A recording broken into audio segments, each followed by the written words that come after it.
this world that's filled with so much noise and information, how do we really stand out and be who we were really meant to be?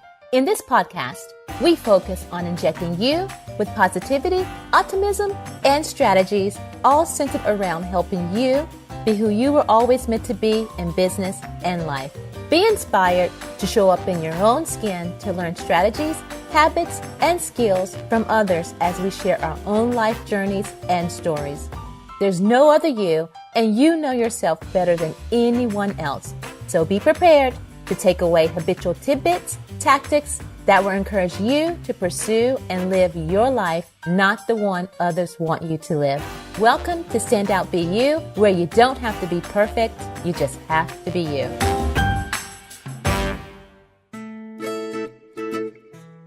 Welcome back to Stand Out Be You. I'm Tequila, Dodard, your host. You are listening to another episode where I bring to you the stories of solopreneurs and small business owners who are making an impact in their own way within our communities. I am super excited to be here with you today because I have yet another solopreneur. As you know, Stand Out Be You is about capturing the story of you, and I have here with us today Soochen Low. What I loved about Soochen is her honesty about really staying true to you and standing in your truth so that you can be the best version of you. Soochen is a joy expert and queen of clearing blocks to keep you in the process of living your joy in your life. She is a coach, international author, speaker, and is the creator of the Happy.Positive.Successful Formula. Now, before we take a listen, have you joined the Stand Out Be You community where all the Stand Out Be You guests are collaborating and helping others in business and life? I'm in there too. I don't know if I've seen you yet. Go to tequiladodard.com/community to join us. Soochen is in there with us as well. Okay, Soochen, welcome to Stand Out Be You. Tell us a little bit more about you and what you do. Hi, Tequila. Lovely to be here chatting with you. So, yeah, as you've introduced me very nicely, thank you very much for that warm intro. I help passionate, motivated, and spiritual women business owners who lack self-confidence in any area of their life to unlock that best 100% confident self so that they can live the life of their dreams and be their unlimited, unstoppable version of themselves. Yeah, I love that. I love that. And that's one of the things of what Stand Out Be You is about, is not trying to be perfect and just going out and just being who you are. How do you go about helping these women, or is there like a formula, or is that part of the formula that I just mentioned? Sure. So that formula, yes, is the blueprint or the, I guess, roadmap for how I lead women from where they're at to where they want to be. And this formula was discovered when I myself hit rock bottom about 5 years ago.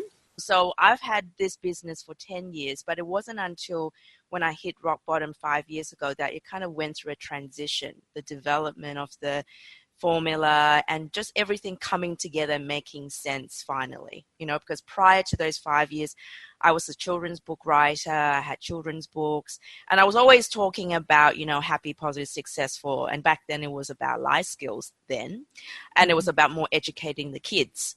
And then it kind of evolved. And then as things went on, I hit rock bottom 5 years ago.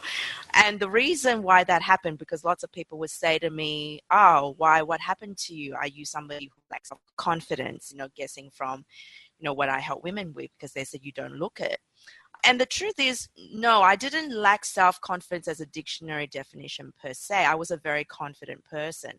But in fact, because I was first born in my family, so, I was the eldest, and I had 5 years of being the best, first and awesome. Mom and dad only looked at me, and I was the one, just in my world. And it wasn't until 5 years later when my little sister came along. And that was when I kind of went, oh, what's mom and dad doing that they're so different with her? They're so relaxed, so gentle. And when you're 5, you don't know any better. You make your own conclusions. And I kind of went, oh, well, maybe that means she's special and I'm not. Maybe I'm just average or normal. And that was really the start of, feeling jealous or resentful of my sister.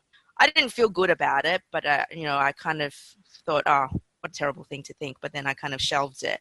So I just continued being a winner through life, going through school, high school, university, business, all of that.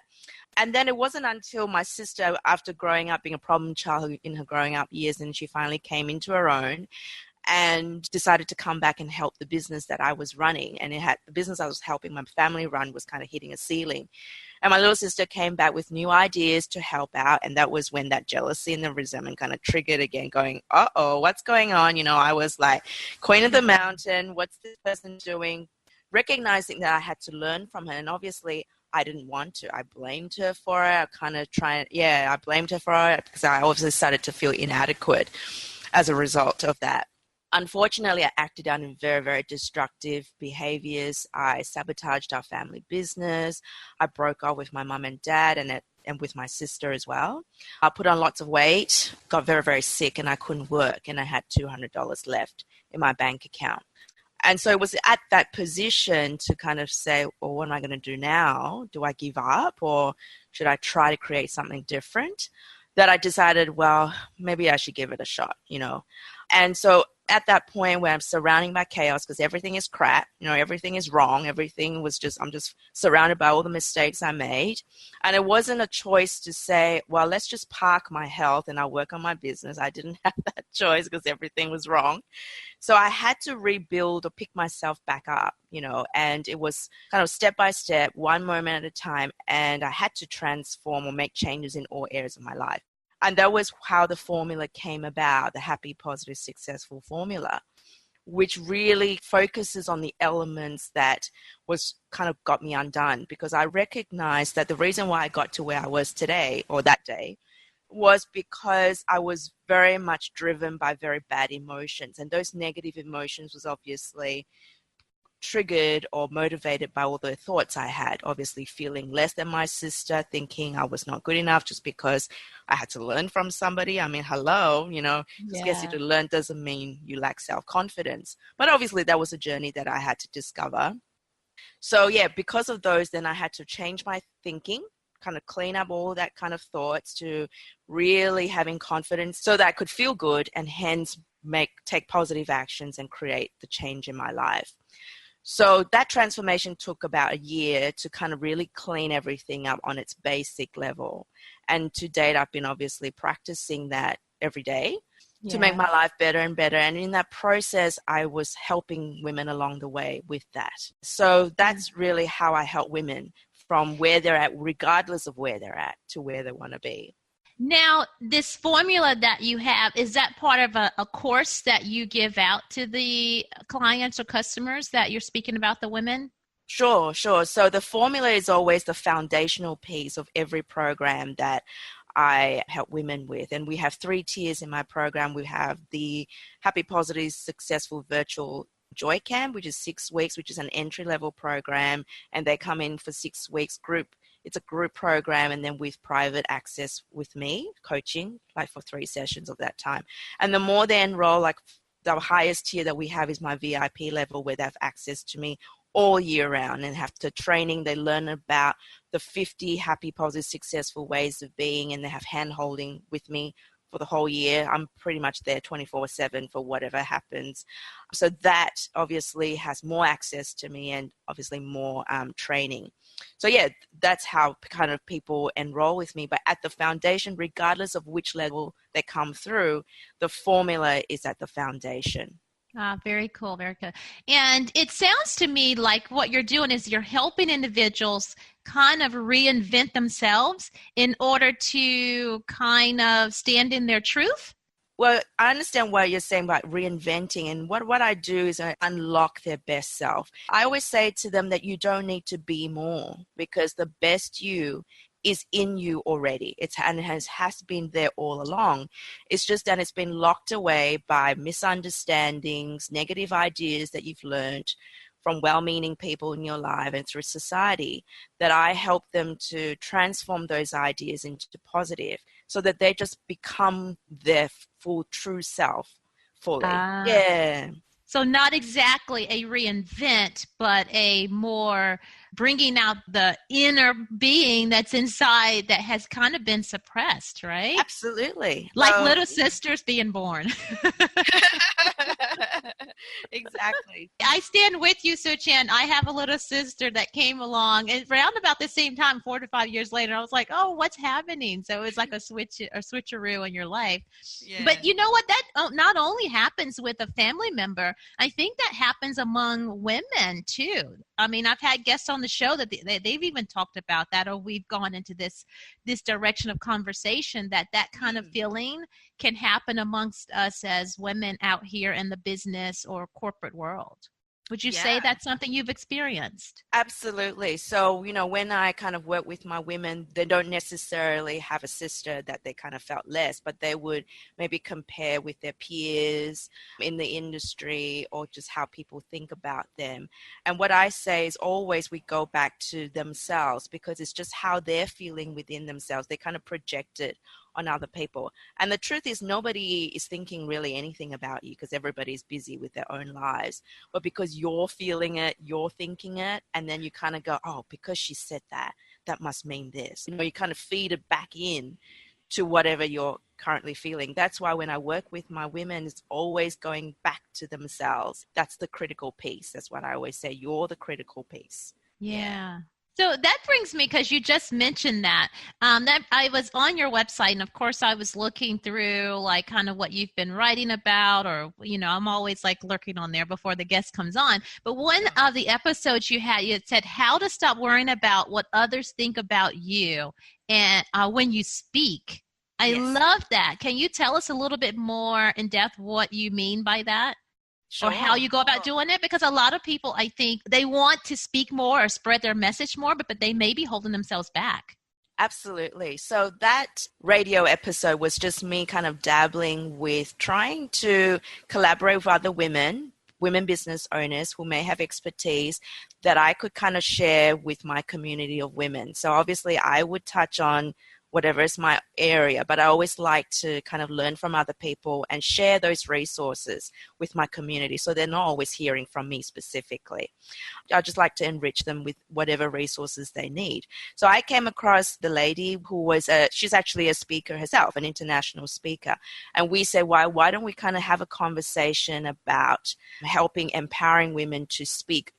Obviously, you could, as you said, on a stage to people en masse, or even just speaking out, speaking out on a personal level to when somebody gets you to do something that you don't want to do, to actually say, no, that doesn't feel good for me, just even on that level. Because I feel that women, I suppose culturally or just, as a generation, we've been taught to kind of be quiet. That's not so nice or whatever. It's always just kind of for the society, to make society happy in a way, and always suppress ourselves. So that episode was just around helping women to feel why it's okay to speak your truth, and that being honest and just actually saying whatever makes you feel good or doesn't feel good actually will help people. It's actually being inspiring to others, because they might at first find it a bit confronting, but they might kind of go, oh, I kind of like that. I love how she had the courage to do it. Maybe I should try it in my life, So that was how that came about, really. So it's for women, but they needed to feel comfortable with themselves to be able to do that, and then obviously spread it en masse. Yeah. Yeah. Yeah, I love that, because I always say to individuals, even though you see someone else saying what you may want to say or teach what you want to teach, no one's going to do it like you. Exactly. And people can hear that same message 1,000 times, but because you just said it the way that you are and with who you are, it touched that person. And they were able to take action differently. And maybe they've heard that message so many times, the same one, but it just took you speaking out and being who you are. So before we started recording, because I always start chatting before I get my guest on. Of course, we started getting into some good stuff. I'm like, hold on, let me record. We started talking about, Soochen, your books and how you got started with writing the books. And is it hard to start in the area of writing books for children? And it's so great because you're still talking about life skills. Tell us a little bit about your books. Yes. Interesting how the books feature. And as I was starting to tell you, at the time, I had this idea that I need to win rich famous, then I'll start writing books. That's what I thought, because I thought, well, I couldn't possibly write books and make a living because at the time we were kind of told that that was like a creative thing and maybe you wouldn't make money from it, that kind of thing. But part of my spiritual journey, and as I said with my sister, I was very, very fortunate that my sister has skills as a channeler. So she was actually able to access a lot of information from another dimension. Then she shared it with us and downloaded it with us as a family. So in that training time, that spiritual journey training time, one of the ideas that came through was stop your full-time job, just stop doing all that work and start writing your books. And when I had that idea, I thought, oh my God, I cannot do that. What do you mean stop my income? You know what I mean? And, our family had kind of put up a reserve of money, so we could, but we were of that mindset at that time to say, no, the savings, you just don't touch it. You just leave it there. It's just the security, just leave it. And when that idea came through, oh my God, we were all kind of shocked, really, and just really not knowing what to do. But I decided, you know what? Why not? I've done the full-time job. I've done it all, and I've always had the secure income. Let's give it a try, I thought. So the process was actually, as you said, was it hard? It wasn't. It wasn't only because I suppose, if your community is familiar with, and Wayne Dyer says this all the time, he says that his books, it's not really from him, it's really from source. And really that was how I felt as well. So in my previous life or previous career, I trained to be a fashion designer, right? So you learn the skills to draw. But my drawings were always very stylistic drawings. I was not one of those people who could draw a proper face, with the full eyes and that kind of thing. I was one who kind of just stylistically represented the face. So when I went through the process of doing the children's books, I had to actually draw realistic little pictures, and I was kind of thinking, I don't know if I can do this, this is just not my area, so I'm just a stylistic illustrator. But just through the process of obviously being guided, all of a sudden it revealed to me that, oh, hey, I can start drawing. And if you look through my books, the illustrations, they were really a guided process. So that came about, and obviously the story also came through source, the idea of how we all evolved. We come to Earth as another being to fulfill a mission that we had, and the story kind of evolved that way. And so the books that you see online is 3 out of the 50 book series. So these books are now currently being used in the program with my VIP students because it's for them as well as for their kids. So it's like the perfect kind of textbook, so to speak, that they can grasp the skill or the way of being in just one little story and then share it with their kids.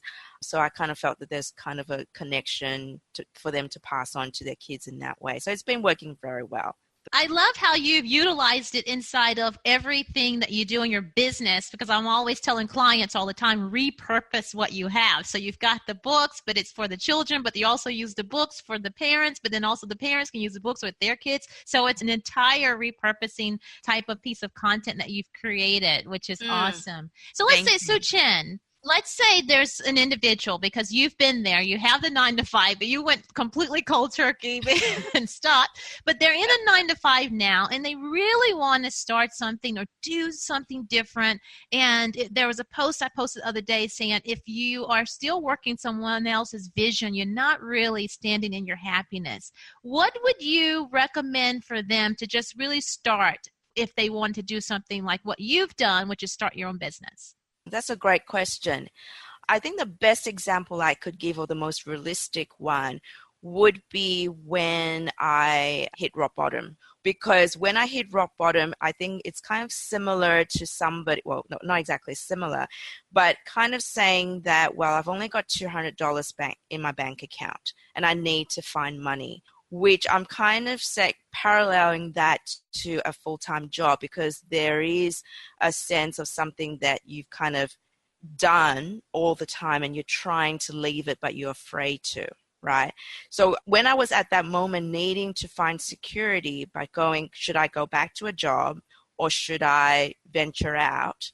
I think that would probably be a position that maybe your listeners could resonate with, of where I'm coming from. And so what happened was, at the time, just to make a start and obviously to have money, I thought, what could I do to be able to do that? And for every entrepreneur, there is that dilemma to say, but if I venture out, what am I going to do for income? Because what's going to happen there? And I would say that for me, what happened was, I'm definitely a person who kind of tries to take considered steps. I take risks, but at the same time, I know that I don't do so good when the risk is so high and I'm panicking and I can't think. So I could take considered steps to kind of have a bit of a backstop to help me out. So when I started my business, or from scratch really, I just thought, okay, let's find something that can generate me income, but is related to the business that I want to do. Like I said, by that time I had written my books, but I had hit rock bottom, and so I needed to find income. And somebody from Gumtree, I had an ad to say, we're looking for English teachers to teach English.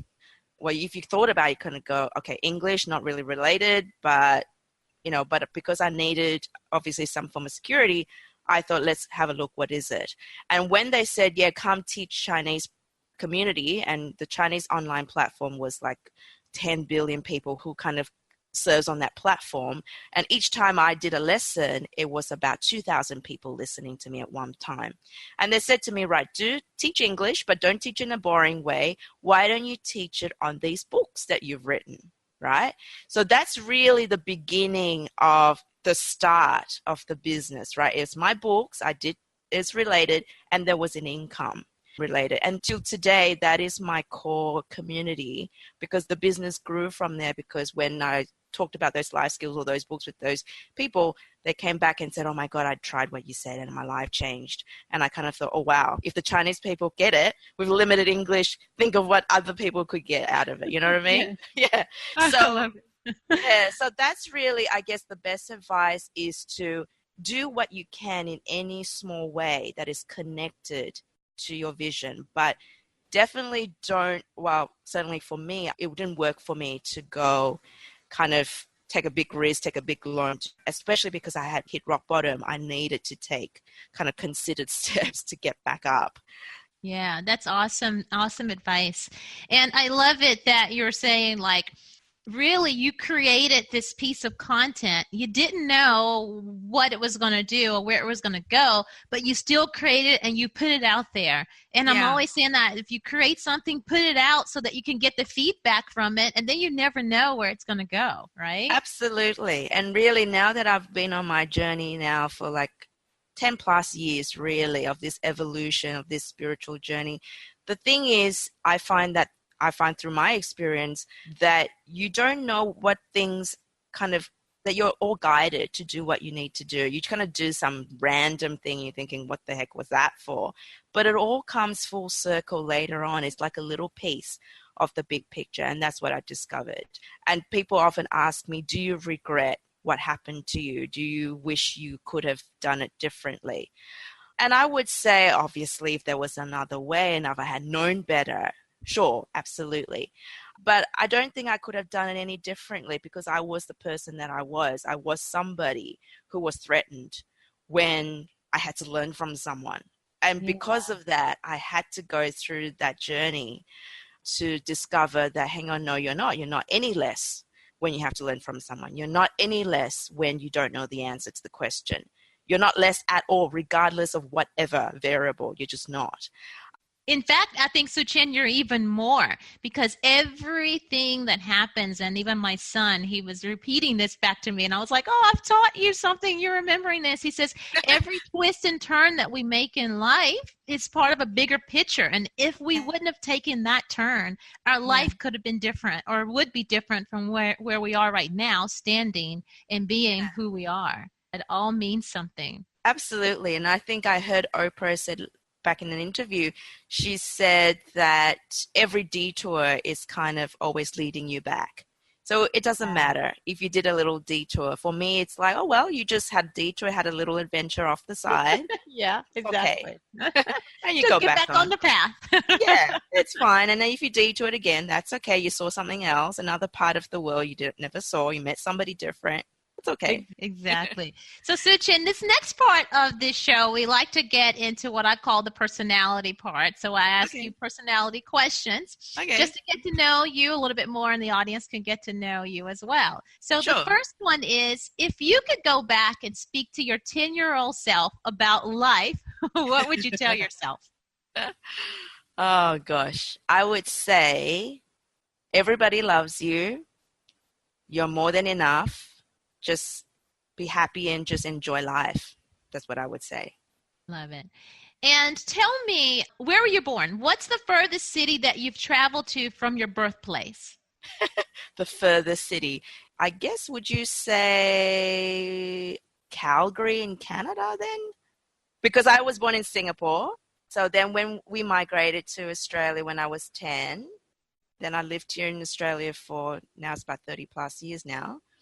And then I've traveled to different places, and I would say maybe Calgary in Canada is the furthest I've been. Yeah. Yes, that's the opposite side of the world from where we are right now. So I would say that too.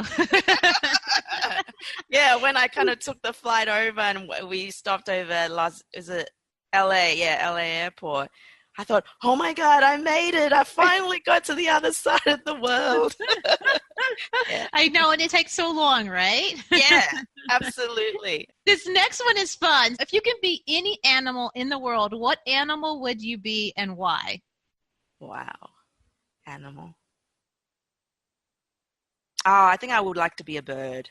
Anything that flies. And why a bird? I think just the ability to be able to fly and be at that vantage point to see everything from that perspective and flow in and out. I think that would be awesome. I agree. And then the last one here, Soochen, is tell us a little bit more about your name. What's the story behind your name? Oh, okay. That's a great question, because I always ask people that, because I'm fascinated by their name. I'm like, do you know what your name means? You know? So my name, obviously my parents gave it to me, and it's supposed to mean, simplified, it's meant to mean purity. And so in every state that you might have is the core quality or the original quality. So it could be generosity or love, but it doesn't just only cover the positives. You know, like when we come to anger, is the true essence of purity. That's what it means. Oh, I love it. So purity in all types of emotion and everything. Yeah. We have so enjoyed having you, Soochen, here on Standout BU. Do you have any final words for the guests or the listeners here today? Yes. So the final words, I guess, for the listeners is to really pay attention, to bring your focus or your attention to yourself. I know it's scary. I know it's confronting because not many people like to. But truly, if you take the time to pay the attention to yourself, you will discover beautiful and amazing things about you that you've never ever seen, and that it's a beautiful journey if you're willing to take that on. Yeah. Well, there you have it from Soochen herself. And everyone, as I've stated before, I will link everything that we've talked about here in the show notes. I will link everything to connect back with Soochen in the show notes. And as always, everyone that's listening, remember to stand out, be you, and that you don't have to be perfect. You just have to be you. Until next time, chat soon.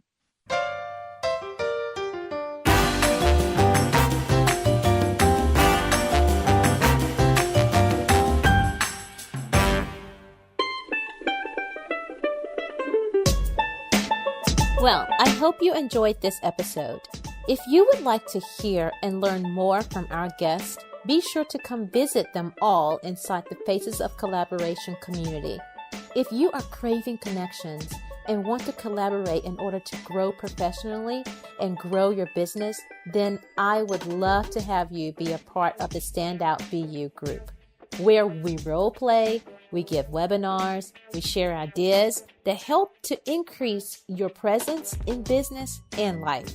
Oh, and if you haven't already, be sure to subscribe for another episode of me, Tequila.